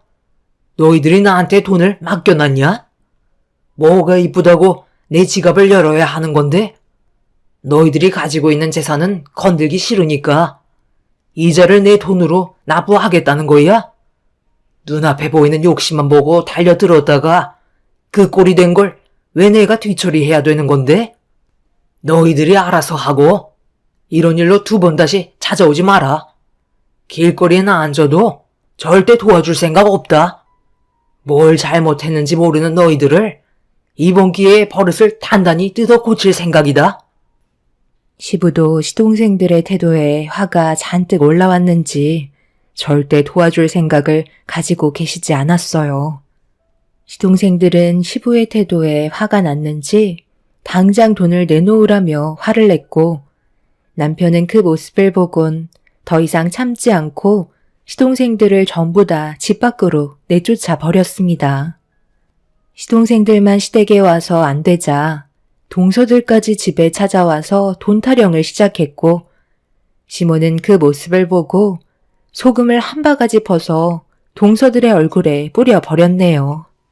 동서네 애들이 상가 건물을 몇 개를 투자했는데 경기가 좋아지지 않자 폐업하게 되는 자영업자들이 계속해서 늘어나게 되었고 상당히 많은 대출을 하게 된 동서네 애들은 월세가 들어오지 않자 이자를 납부하는 게 어려워질 정도로 상황이 힘들게 바뀌기 시작하고 있었어요. 그렇다고 상가 건물을 싸게 처분하기에도 그동안 붙잡아 놓은 시간이 아깝다고 생각했는지 시부모님의 도움을 받으려고 찾아온 거였죠. 하지만 시부모님께선 경제적으로 어려워진 동서내외를 조금도 도와줄 생각이 없으셨어요. 그러다 보니 또다시 집안 싸움으로 번지게 되었고 날이 가면 갈수록 집안의 갈등은 더욱더 심해지고 말았네요. 남편과 저는 시부모님께서 모든 걸 알아서 하실 거라고 믿고 뒤에서 지켜볼 수밖에 없었습니다. 결국 동서네 애들은 시부모님께 땡전 한 푼 얻지 못하게 될 거라는 걸 알게 되자 더 이상 연락도 없었고 시댁에 찾아오지도 않았습니다. 그렇게 남보다 못한 사이로 지내던 어느 날 저희는 시부모님을 따라 계획에 잡혀있던 일정을 소화하려고 집 밖을 나섰는데 상황이 급했는지 차에 올라타 출발하려는 저희 가족을 동선 애들이 막아섰고 시부는 그 모습을 보고 그냥 지나가라며 서둘러 계획에 있던 일정을 소화하려고 출발을 하게 됐습니다. 동서내외는 저희를 끝까지 쫓아왔고 어느 한 건물에 도착을 하게 되자 동서내외들은 급하게 차에서 내려 사색이 된 얼굴로 저희를 보며 다가왔어요. 그리고 시모가 차에서 내렸고 잠시 뒤 시부가 지팡이에 몸을 의지한 채 차에서 걸어 나오셨습니다. 아버님, 어떻게 차에서 혼자 걸어 내려오실 수 있으신 거예요?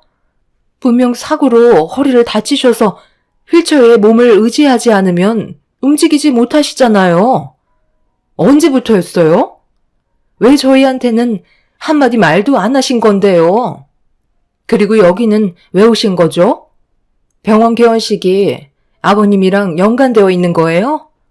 저희가 알지 못하는 것들이 도대체 얼마나 있는 거예요? 뭘 그렇게 알고 싶은 거냐? 너희들이 언제부터 우리 가족 일에 신경 쓴 적이 있었어? 내가 걸어 다니던 휠체어를 타고 다니던 그것들이 너희들한테 그렇게 중요한 거야? 입 아프게 설명하고 싶지 않으니까 개원식 방해하지 말고 당장 물러가라. 아버지, 그건 아니죠. 저도 자식인데 당연히 알 권리가 있는 거라고요. 언제부터 걷기 시작한 거예요? 너희들이 관심이 없었던 거지. 5년 전부터 조금씩 걸으실 수 있으셨다. 그런데 왜 비밀로 했냐고? 보면 모르겠니? 너희들이 하는 짓이 이 모양 이 꼴인데 굳이 말할 필요가 뭐가 있어? 이 건물은 너희 아버지가 전 재산을 투자한 병원이다. 10년간 고생한 큰애들의 명의로 넘겨주신 건데 뭐가 잘못됐니? 이 정도는 당연히 해줘야 하는 거 아니야? 너희들이 그동안 큰애한테 무주택자라고 무시하는 동안 이 건물은 계속해서 올라가고 있었다.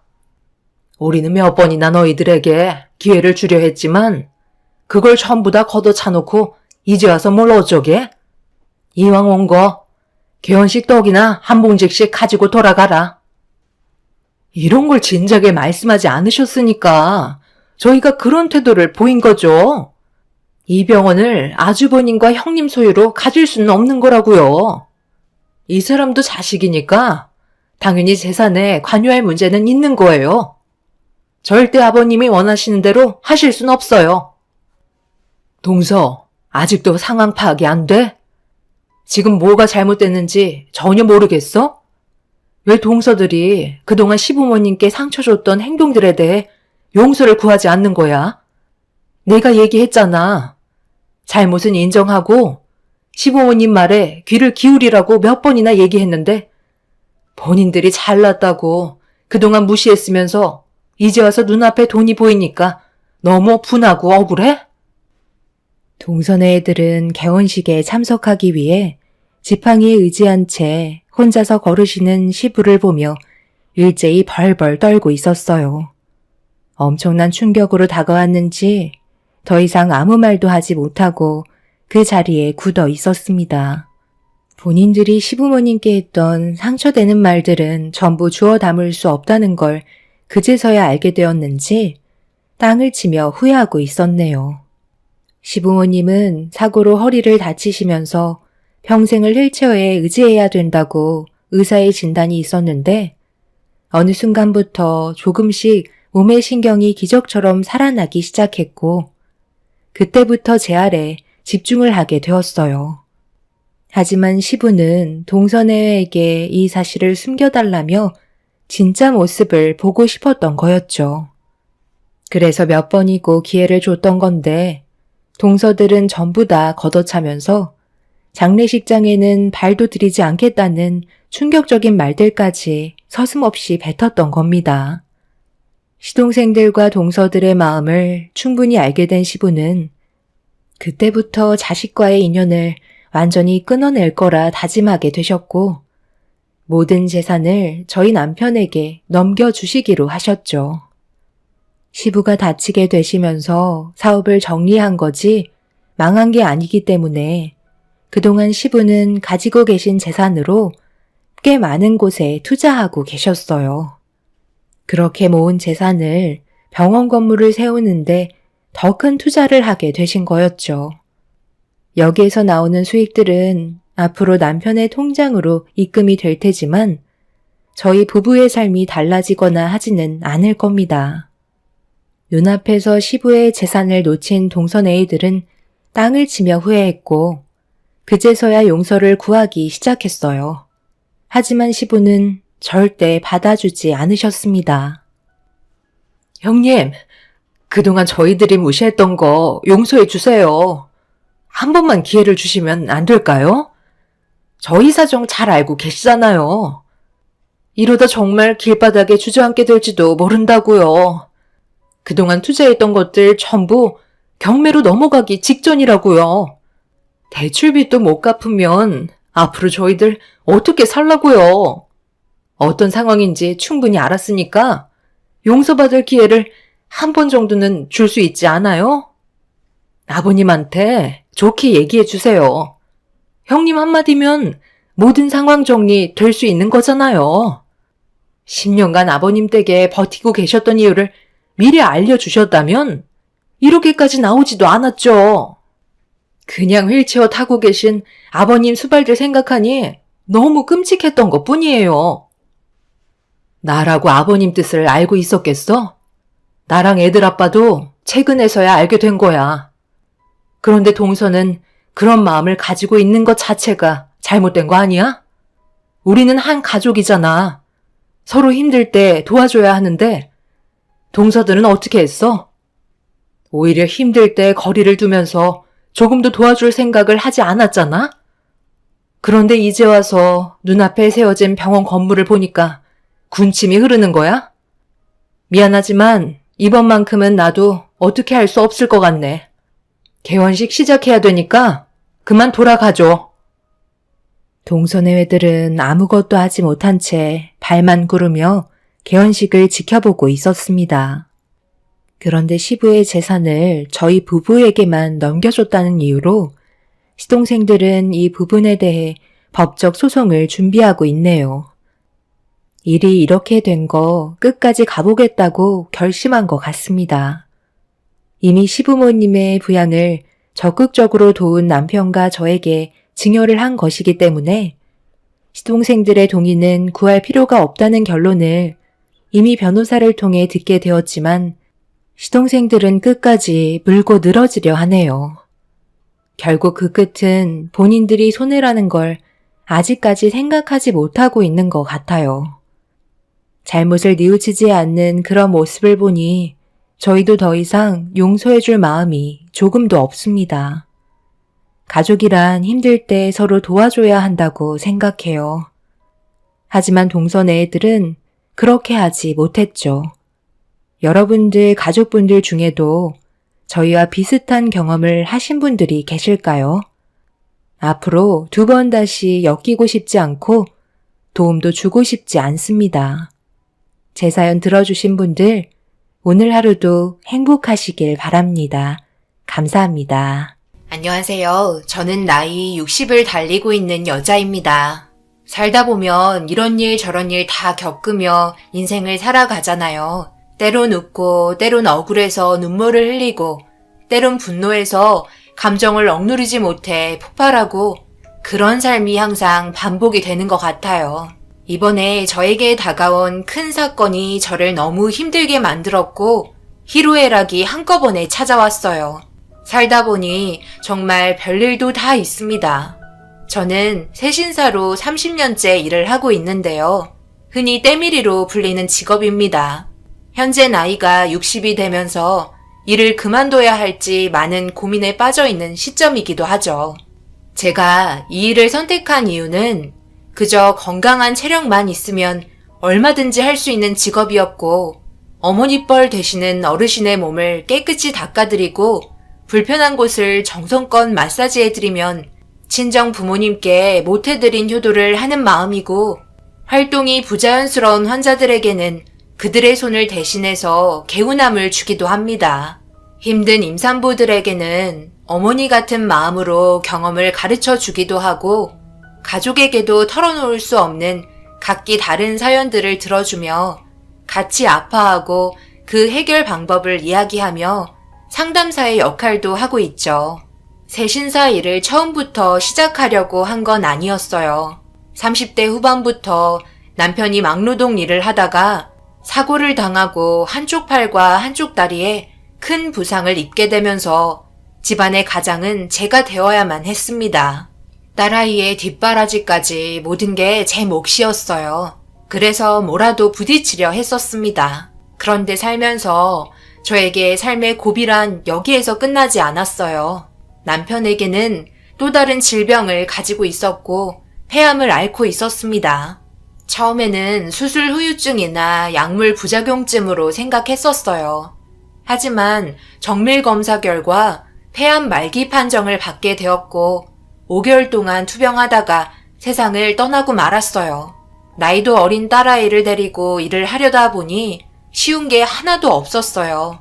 그래도 좋았던 건 제 딸을 이뻐해 주셨던 목욕탕 사장님께서 함께 돌봐주셨고 학교 가는 시간 외에는 항상 목욕탕에서 같이 있었습니다.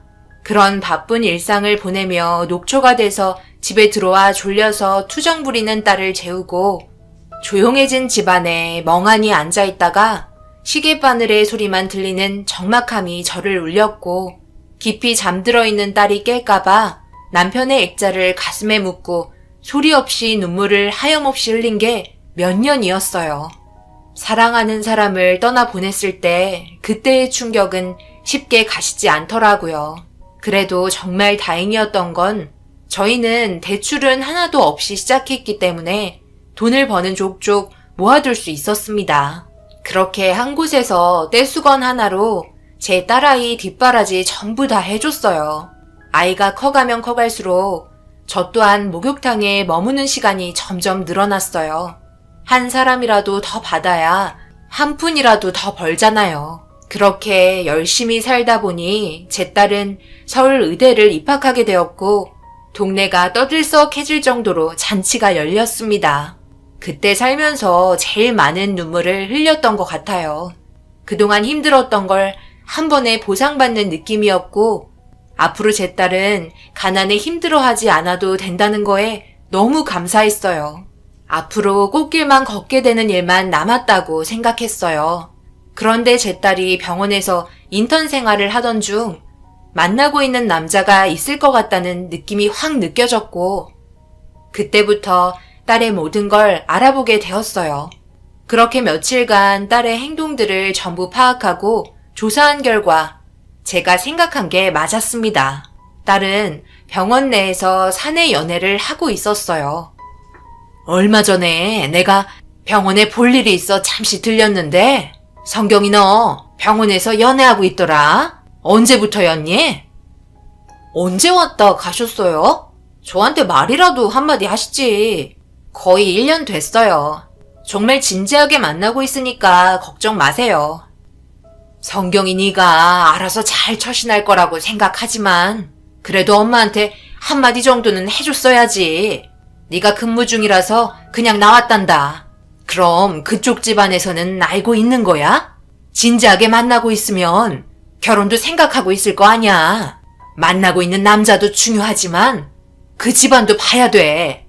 의사 집안이면 잘 사는 집안일 텐데 엄마는 우리 딸이 무시당하지 않고 좋은 집안에 시집 갔으면 하는 바람이다. 딸은 걱정하지 말라면서 저번에 통화 한 번 했었다며 조만간 인사드리러 갈 거라고 들뜬 표정을 보이고 있었어요.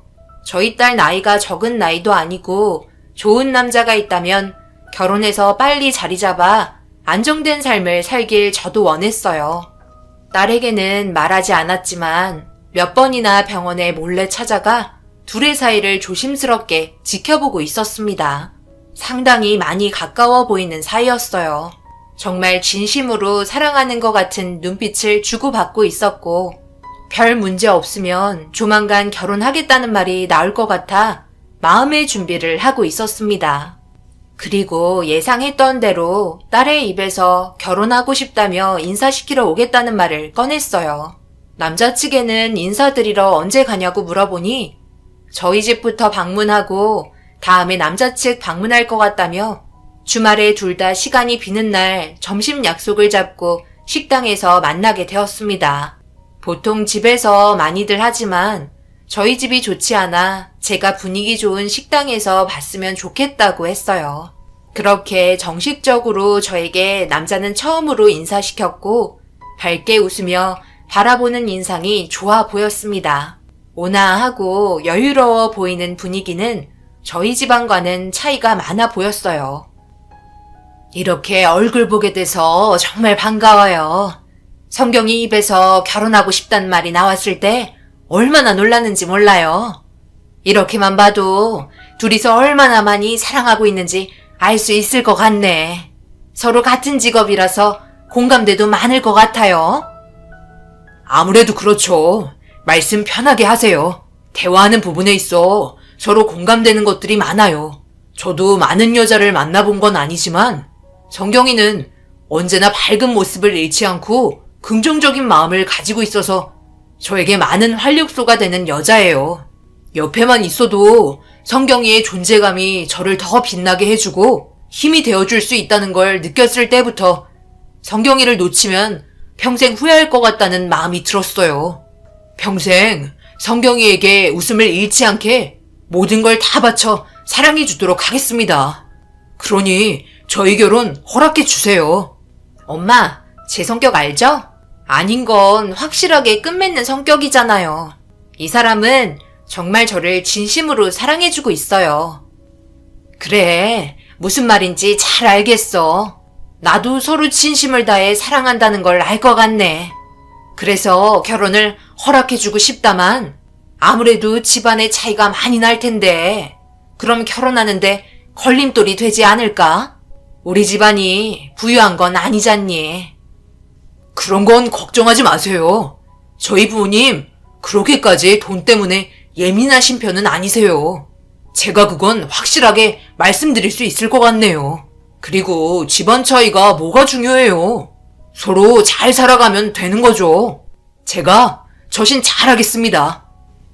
성경이와 만나는 남자는 대화하다 보니 의욕이 너무 앞선 것 같았어요.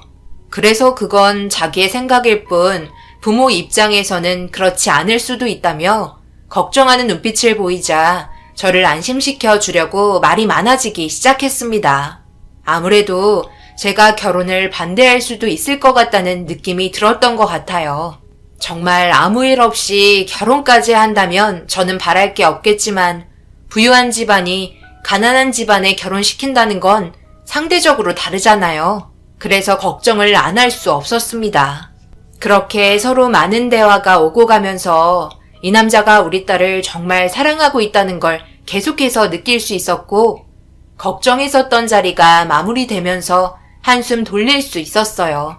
제 직업이 목욕탕에서 남들 때를 밀어주는 직업이라는 것도 성경이가 벌써 전부 말을 했는지 정말 대단하다며 절대 아무나 할 수 있는 일이 아니라고 힘들게 고생해서 성경이가 좋은 직업을 가질 수 있지 않았냐며 제 손이 금손이라며 꽉 잡아 주었어요. 그 노력이 손만 보면 알 수 있다고 앞으로 자기들이 잘할 테니 걱정하지 말라면서 제 눈에 눈물을 쏟게 만들어 버렸습니다. 인성 바르고 어른을 공경할 줄 아는 바른 사람이라는 걸 그때 확실하게 느꼈어요. 저는 우리 딸 잘 부탁한다며 즐거운 시간 보내고 나중에 얼굴 볼 수 있으면 그때 다시 보자고 하곤 헤어졌습니다.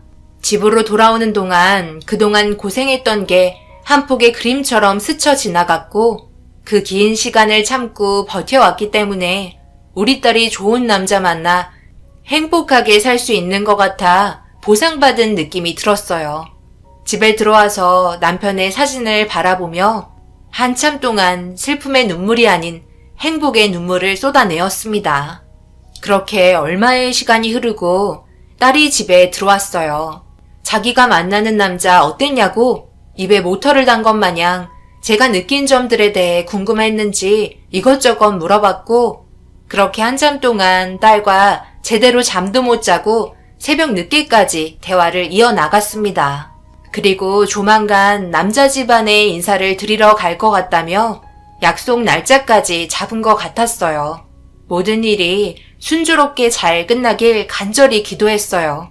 우리 딸의 인생만큼은 어려움 없이 제대로 된 삶을 살게 해달라고 자고 있는 딸의 손을 잡고 한참 동안 하늘에 기도했습니다. 그렇게 다음날 평소처럼 각자의 삶으로 돌아갔고 저는 제 위치에서 할 수 있는 일을 최선을 다하며 시간을 보내고 있었어요. 성경이는 저에게 점심시간 맞춰 전화를 걸었고 그 남자와 함께 영상통화로 안부를 물었습니다. 세세한 거 하나하나 신경 써주려는 모습이 보기 좋았어요. 그걸 본 목욕탕 사장님이 조그맸던 어린아이가 벌써 결혼하겠다고 남자 소개해 준 거 보면 정말 시간이 빠르다면서 그동안 함께한 추억들 때문에 그런지 눈시울을 붉히시더라고요. 목욕탕 사장님도 성경이를 딸처럼 생각하고 돌봐주셨기 때문에 저와 같은 마음인 것 같았어요. 그렇게 하루하루 둘의 사랑을 옆에서 지켜보다 보니 어느새 주말이 찾아왔고 여유롭게 저녁 약속으로 시간을 잡은 것 같았습니다. 워낙 바쁘신 분들이라서 시간 약속이 몇 번이나 미뤄졌었거든요. 저는 사람이 많은 주말에 한 푼이라도 더 벌기 위해서 열심히 일을 했고 점심시간이 다가와 목욕탕 정리를 하고 있는데 어떤 손님이 저를 부르더라고요. 그래서 무슨 일인지 물어보니 지금 당장 때를 밀어달라는 말이었고 새벽부터 쉬지 않고 일해서 그런지 체력적으로 힘든 부분도 있었지만 점심시간이라 시간을 놓치면 저녁 때까지 아무것도 먹지 못해 양해를 구했어요. 지금 점심시간이라서 어느 정도 휴식을 해야 할 것 같아 잠시 목욕하고 계시면 금방 돌아올 테니 잠시만 기다려 주실래요? 뭐라고요? 손님이 지금 요구를 하는데 점심을 먹으러 가겠다고요? 제가 그렇게 한가한 사람처럼 보이세요? 오래간만에 대중목욕탕 왔더니 손님 대응을 이딴 식으로 해? 점심 먹을 시간에 손님 때 한 번 밀고 돈 더 벌 생각을 해야죠. 배가 불렀어요? 시간 없으니까 잔말 말고 빨리 때 좀 밀어봐요. 요즘 몸에 각질이 많이 생겨서 신경 쓰여 죽겠는데 오늘 저녁에 아주 중요한 일이 잡혀 있다고요. 저기 누우면 되는 거죠? 뭐예요? 빨리 오지 않고 시간 없다니까. 너무 일방적으로 나오시는 바람에 정말 급한 것 같아 어쩔 수 없이 때를 밀어드렸어요. 목욕탕 사장님은 점심시간인데도 제가 나오지 않자 목욕탕으로 들어오셨고 제가 힘들게 일을 하고 있는 모습에 점심시간인데 뭐 하는 거냐고 눈짓을 보이길래 먼저 먹으라며 손짓했어요. 매일 점심을 같이 먹거든요. 1시간 정도 늦게 먹는다고 해서 크게 달라질 건 없기 때문에 정성껏 때 밀어드렸습니다. 그런데 무슨 요구사항이 그리 많은지 처음부터 자기가 말하는 대로 움직이지 않으려 해서 그런지 기분 나쁜 말투로 계속 제 심기를 건드렸고 저도 슬슬 짜증이 올라오기 시작했어요. 그래도 이런 사람 한두 명 겪은 것도 아니라 참고 넘어가려 했습니다. 그런데 얼마나 잘난 사람이길래 사람을 자기 발보다 미친 것처럼 대하려고 하는 행동 때문에 더 이상 참지 못했어요. 저기요, 그렇게 밀어서 내가 밀려요? 좀 빡빡 문댈 수는 없는 거예요? 노인네라 그런지 팔에 힘이 없네. 여기에서 아직까지 일을 하고 있는 거 보니까 정년은 아닌가 봐요. 그럼 나랑 나이대가 비슷해 보이는구만. 자식들은 있어요? 부모가 목욕탕에서 남들 먼지 낀 거 벗겨주고 있는데 아무렇지도 않나? 나 같으면 뒤집어 엎었지. 뭐 이런 일은 하지도 않지만 하루 종일 이렇게 해서 얼마나 벌어요? 한 10만 원 벌어요? 10만 원이면 밥 한 끼 식사인데 그거 벌겠다고 하루 종일 물 비린내 맡으면서 있는 걸 보니 그쪽 인생도 참 불쌍하네요. 안 봐도 딱 그림이 나오네. 남편분 세상 떠났죠? 그래서 먹고 살기 힘드니까 몸이라도 때우는 일 찾다 보니 때밀이 하게 된 거네. 하루 종일 뼈 빠지게 고생하는데 인생 참 불쌍하네요. 우리 집 개보다 못한 삶을 살고 계시니 돈이 원수지 안 그래요? 아니 왜 하다 말아요? 몸을 돌릴까?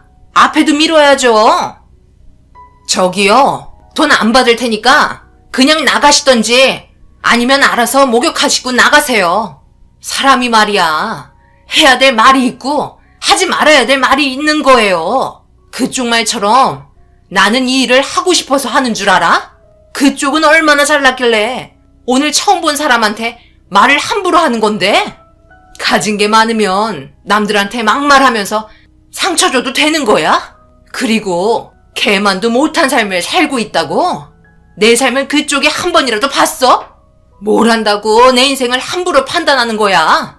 돼지 목에 진주 먹거리 걸치면 인생 다 가진 것 같아? 결국 손님은 제 머리채를 잡고 난리를 치기 시작했어요. 순식간에 목욕탕이 난리가 났고 자기 건드린 거 후회할 거라며 가만두지 않겠다고 미친 소마냥 난리치기 시작했어요. 결국 사장님까지 들어와서는 말리기 시작했고 손님은 저에게 갑자기 말도 안 되는 말들을 늘어놓기 시작했습니다.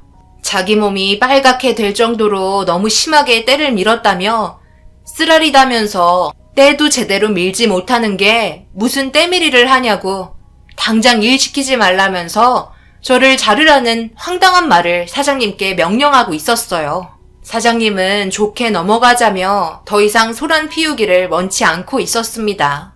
온몸이 쓰라리다면서 벌거벗은 몸으로 주저앉아 난리를 치기 시작하는데 사장님은 더 이상 보고만 있을 수 없었는지 카운터에서 치료비 하라며 10만 원 정도를 쥐어줬고 손님은 자기를 거지로 본다며 이딴 때무는 돈 받고 싶어서 그런 줄 아냐고 더 난리를 치기 시작했어요. 저는 무슨 돈을 주냐고 경찰에 신고하겠다고 화를 내자 저를 진정시키며 동네 장사 그렇게 하면 안 된다고 더 이상 소란을 피하고 싶어 했습니다. 결국 카운터에서 얼마의 돈을 더 쥐어주고 입을 틀어 막았어요. 저보고 운 좋은 줄 알라며 목욕탕에서 깨끗이 씻고 나가더라고요. 정말 마음 같아선 밖으로 나가는 거 바로 달려가 머리채라도 잡고 싶었습니다. 살다 저런 사람 처음 봤고 사장님이 건넨 돈 30만 원이 너무 아까웠어요. 그렇게까지 할 필요 없다고 불만을 털어놓자 소문이 무섭다면서 저런 사람 함부로 건드렸다가 손님 끊기는 수가 있다며 웬만해서는 그냥 넘어가자고 쓴웃음을 지었어요. 그런 모습에 너무 죄송스러워 제 월급에서 30만 원 제외하고 달라고 하니 그럴 필요 없다며 우리 사이가 30년인데 신경 쓰지 말라면서 흥분한 저를 진정시켜 주었습니다. 그날 하루 종일 기분이 좋지 않은 상태로 일을 끝냈고 사장님과 오래간만에 맥주 한잔 하면서 그날 받은 스트레스를 풀어버렸어요.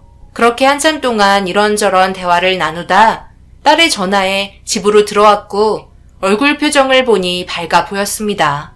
괜찮았냐고 물어보자 자기를 좋게 봤다며 조만간 상견례 날짜 잡고 싶다는 말까지 나왔었다고 들떠있는 모습에 저도 덩달아 기분이 좋아 보였습니다. 그래서 어떤 식으로 진행이 됐고 남자 측 부모님은 정말 괜찮았는지 궁금한 건 전부 다 물어보며 한참 동안 대화했어요. 아무래도 집안에 대해서 물어봤을 것 같아 어떻게 나왔는지 물어봤습니다. 전혀 나쁘게 생각하지 않으시던데? 엄마 목욕탕에서 일한다고 했는데 엄청 대단하시다고 되려 존경스럽다는 말까지 나왔다니까? 나는 엄마가 하는 일 전혀 부끄럽게 생각하지 않아요. 남들도 똑같은 생각을 하고 있는 거 보면 모르겠어요? 그리고 집안 문제는 신경 쓰지 않아도 될 것 같아요. 아버님이 뭐라고 한 줄 알아요? 저희 쪽이 없으면 자기들이 채워주면 되는 거고 서로 부족한 건 맞춰가면 되는 거라 절대 부담 갖지 말라고 했어요. 의사 아들의 의사 며느리인데 뭐가 부족하냐며 살갑게 대해주셨어요. 그래? 그렇게 생각해 주시면 정말 다행이긴 한데 나중에 우리 집안이 재산도 없어서 성경이 네가 차별받을까봐 그러지. 그런 식으로 나오면 제가 가만히 있겠어요? 제 성격 알면서 그래요? 그것보다 엄마는 언제 일 그만둘 거예요? 제가 몇 번이나 말하잖아요. 일 그만했으면 좋겠다고요. 저도 이제 능력 되는데 엄마 일하는 거 옆에서 보고 있으면 너무 힘들어요. 이제 좀 편히 쉬었으면 좋겠어요.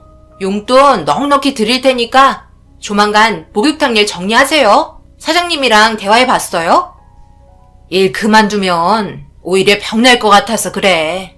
그리고 요즘에는 그냥 운동 삼아 하는 거지. 사장님이랑 알고 지낸 지 30년이 넘었는데 일 그만두면 그 자리가 얼마나 크게 느껴지겠니? 지금은 그냥 말동무나 하려고 나가는 거야. 그런 건 내가 알아서 할 테니까 너희들이나 신경 쓰도록 해라. 앞으로 일도 많은데 그런 것까지 신경 쓰면 머리 터지겠다. 제가 점점 나이가 많아지다 보니까 딸은 그만했으면 좋겠다고 생각하는 것 같았어요. 그렇지만 제가 이 일을 버릇처럼 하게 된 거라 그만두게 되면 우울증이 올 것 같아 걱정도 되었습니다. 무슨 일이든 열정적으로 했다가 그 자리에서 내려오면 허탈감과 공허함이 찾아오잖아요. 그리고 사장님과 함께한 세월이 있어서 할 수 있을 때까지는 하고 싶었어요. 저희에게 도움도 많이 주신 분이라 같이 늙어가는 처지에 같은 시간을 쓰고 싶었어요. 딸은 씁쓸한 표정을 지으며 피곤했는지 방으로 들어갔어요. 딸의 마음 모르는 거 아니지만 마음만 받기로 했습니다. 그렇게 서로 바쁜 일상을 보내며 성경이는 상견례 준비도 하면서 결혼 준비까지 정신없이 진행하고 있었어요. 점점 상견례 날짜가 다가오니까 저도 모르게 긴장이 되더라고요. 시간은 멈추지 않았고 상견례를 하기 위해 아침 일찍 딸과 저는 미용실에서 신경도 쓰고 최대한 첫인상이 좋게 보이려고 나름 신경을 쓰고 나갔습니다. 점심 약속 늦지 않게 일찍 출발했어요. 그렇게 예약된 자리에 앉아 타들어가는 목을 찬물로 달래고 있는데 때마침 예비 사위 측도 밝게 웃으며 들어오고 있었습니다. 저희는 자리에 일어나 반갑게 인사를 건넸고 서로 얼굴을 보며 웃고 있는데 저와 눈이 마주친 예비 안사돈의 얼굴을 보고 경악을 하고 말았어요. 충격적이게도 목욕을 하러 오셨던 진상 손님이었어요. 이미 알고 있었다는 듯 해맑게 웃으며 저를 빤히 보고 있었고 저는 너무 당황스러워 안절부절 못하기 시작했습니다. 아무래도 딸에게 목욕탕에서 일한다고 들었을 때 이것저것 물어본 것 같았는데 이 사람은 미리 알고 있었던 것 같았어요. 저는 시선을 다른 곳에 두며 그때의 상황들이 다시 떠올라 손을 부들부들 떨기 시작했습니다. 아무것도 모르는 딸과 예비 사이는 제가 긴장한 줄 알고 미리 준비해 왔다며 양가 부모님께 청심환을 건네주었네요. 사돈어른은 호탕하게 웃으면서 대화하면서 전부 입에서 한약 냄새가 풍길 것 같다며 뭐가 그리 웃긴지 기분 좋아 보였어요. 안사돈은 저를 빤히 쳐다보며 청심환을 질겅질겅 씹으며 날카로운 눈웃음으로 시선을 떼지 않고 있었어요. 제가 계속해서 불안한 모습을 보이자 안사돈이 저를 보며 말을 꺼냈고 분위기는 순식간에 안 좋아졌습니다. 아직 따님은 모르시나 보다. 우리가 초면이 아니라는 거, 이렇게 다시 만나게 될 거라곤 전혀 생각 못했죠? 엄마, 이게 무슨 말이에요? 저희 어머님이랑 전에 만난 적 있으신 거예요? 어디에서요? 세상에 이런 인연이 다 있어요. 내가 요 며칠 전에 목욕탕을 갔었잖니? 그때 내 몸을 정성스럽게 때를 밀어주셨단다. 얼마나 잘 밀어주시던지 몸이 매끈해졌다니까. 그날 있잖니. 너희 인사 온다고 했던 날 그때 만났었단다. 무슨 일이 있었는지 너희 어머니가 얘기 안 했니? 그날 꽤 많은 일들이 있었는데 안 그래요 예비사돈? 아니 성경의 어머님? 이런 인연이 다 있다니 동네 좁아서 얼굴 못 들고 다니겠어요. 저도 이런 식으로 만나게 될 거라곤 전혀 생각하지 못했었네요. 알면서도 상견례를 진행하려고 했다는 건 무슨 이유 때문이죠?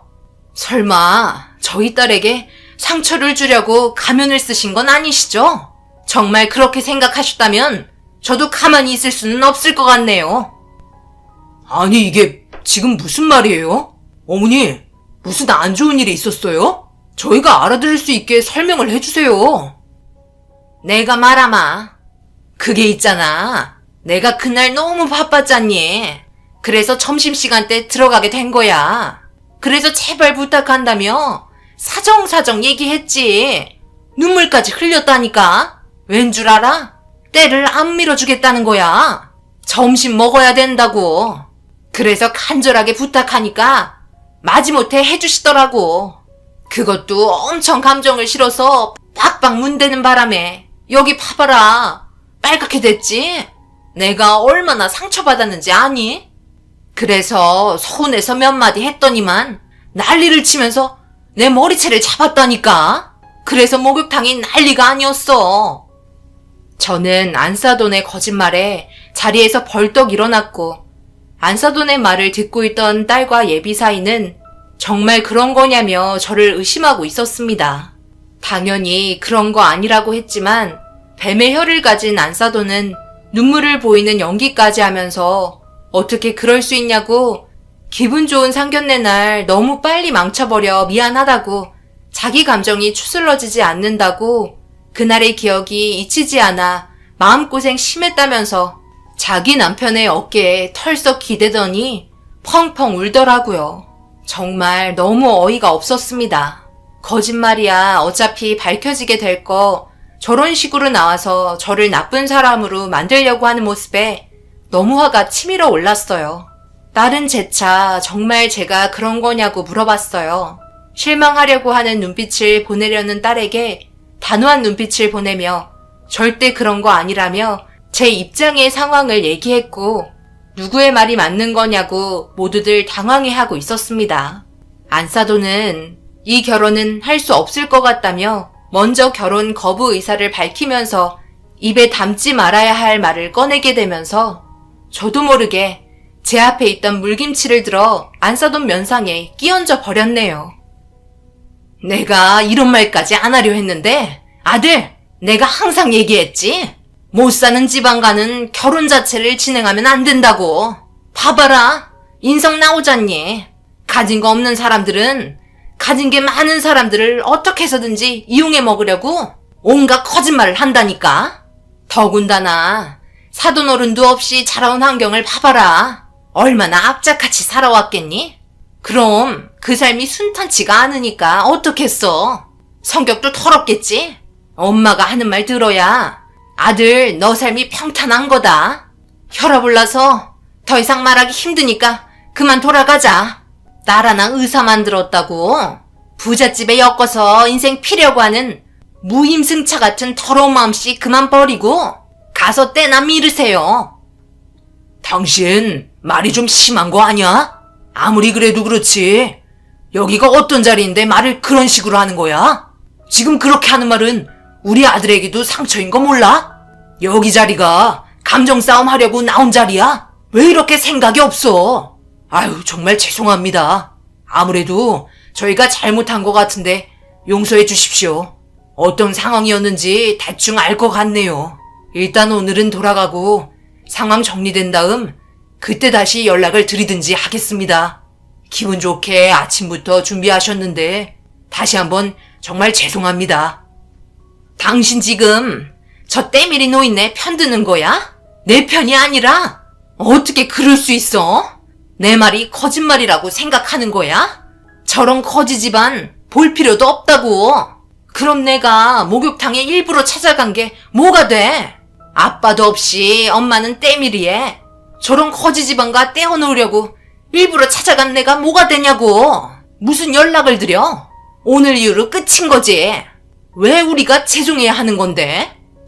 결국 물김치 한 사발 얼굴에 끼얹게 되면서 순식간에 상견례장은 풍비박산이 나고 말았어요. 딸은 그 자리에서 눈물을 흘렸고 예비사위는 어쩔 줄 몰라 하고 있었습니다. 결국 제가 딸의 손을 잡고 상견례장을 먼저 나왔어요. 딸은 너무 순식간에 일어난 일들 때문에 진정이 되지 않았는지 숨쉬기 힘들어했고 예비사위는 걱정이 되었는지 뒤따라 나왔어요. 모든 게 미안하다며 딸의 손을 잡았지만 이미 딸은 마음의 정리를 한 것 같았어요. 눈물을 흘리며 괴로워하고 있는데 예비사위는 강하게 뿌리친 딸의 모습에 다가가지 못하고 있었습니다. 결국 딸은 저를 데리고 택시 타고 집으로 돌아왔어요. 돌아오자마자 바로 방으로 들어가더니 한참 동안 눈물을 펑펑 쏟아내었습니다. 제가 너무 감정적으로 나와 딸에게 너무 큰 상처를 준 것 같아 미안했고 한번 참고 넘어갈 걸 후회하기도 했었습니다. 하지만 저런 성격을 가진 안사돈 밑에서 시집살이 안 봐도 비디오라 제 마음 또한 심란한 상태로 소파에 앉아 멍하니 땅만 바라보고 있었네요. 그런데 예비사위에게 전화가 왔는지 서로 소리 높여 싸우기 시작하더라고요. 어른 싸움에 자식들까지 싸우게 되니 가슴이 미어져 왔어요. 그런데 딸은 예비사위에게 절대 용서하지 않을 거라며 분노를 표했고 헤어지자는 통보를 했습니다. 결국 둘의 관계가 정리가 된 것 같았어요. 그런데 이때부터 문제가 시작이 되었고 사태는 점점 심각해질 정도로 안 좋게 바뀌고 있었습니다. 딸은 목욕탕에 찾아와 사장님에게 모든 내용을 듣고 계산대의 CCTV까지 확인한 다음 안사돈의 더러운 성격을 전부 알게 되었고 저한테 상처 준 사람을 절대 용서하지 않겠다며 온갖 계획을 꾸미고 있는 것 같았어요. 이렇게 된 거 그냥 잊어버리자고 했지만 딸은 제 말을 듣지 않았어요. 그렇게 다시 일상생활로 돌아가 딸은 평소와 다름없는 모습을 보여주고 있었는데 어느 날 예비사위가 저희 집에 찾아왔고 눈물을 흘리며 애원하고 있었습니다. 아무래도 예비사위는 성경이를 진심으로 사랑하고 있는 것 같았어요. 알고 보니 출근도 하지 않은 상태로 폐인이 되어가고 있는 것 같았습니다. 하지만 딸은 그런 모습을 보면서 단호했고 예비사위의 마음을 거절했어요. 그런데 이 사태가 점점 커지자 돌이킬 수 없는 상황을 만들었어요. 예비사위가 해서는 안 될 행동을 하게 되었고 응급실에 실려갔다는 소식을 듣고 집으로 돌아온 딸의 눈빛은 많이 괴로워 보였어요. 그런데 그날 저녁 누군가 초인종을 눌렀고 인터폰을 보니 현관밖에 안사돈의 얼굴이 비쳤습니다. 저는 당황해서 이러지도 저러지도 못하고 있는데 딸이 안사돈의 얼굴을 보자마자 현관문을 열어주더라고요. 안사돈은 딸의 눈치를 보며 잠시 들어가서 얘기 좀 하면 안 되냐고 물어보자 이런 누추한 곳에 발 들이는 것조차 끔찍할 정도로 싫어하실 텐데 뭘 들어오냐고 화를 냈어요. 당장 나가세요. 얼굴 보고 싶지 않으니까. 이미 다 끝난 사이인데 왜 찾아오신 거죠? 분명 병원에서 싫다고 말했잖아요. 내가 이렇게 무릎 꿇으마. 제발 용서해다오. 이러다 진짜 우리 아들 돌이킬 수 없으면 어떡하니? 전부 다 내가 잘못했다. 우리 아들 일단 살리고 봐야 하지 않겠니? 너도 아직까지 사랑하고 있잖아. 제발 부탁이다. 내가 이렇게 싹싹 빌게. 저에게 왜 잘못을 빌어요? 저희 엄마한테 잘못한 거 아니에요? 제가 모를 줄 알았어요. 목욕탕 가서 CCTV 다 확인하고 왔어요. 정말 인성이 아주 바닥을 치시더라고요. 당신이 뭔데 우리 엄마를 그런 식으로 대해. 그리고 당장 30만 원 주세요. 오히려 영업 방해한 그쪽이 우리 엄마한테 손해배상을 해야 된다고. 빨리 30만 원 안 꺼내? 그리고 우리 엄마한테 가서 손이 발이 되도록 싹싹 빌어요.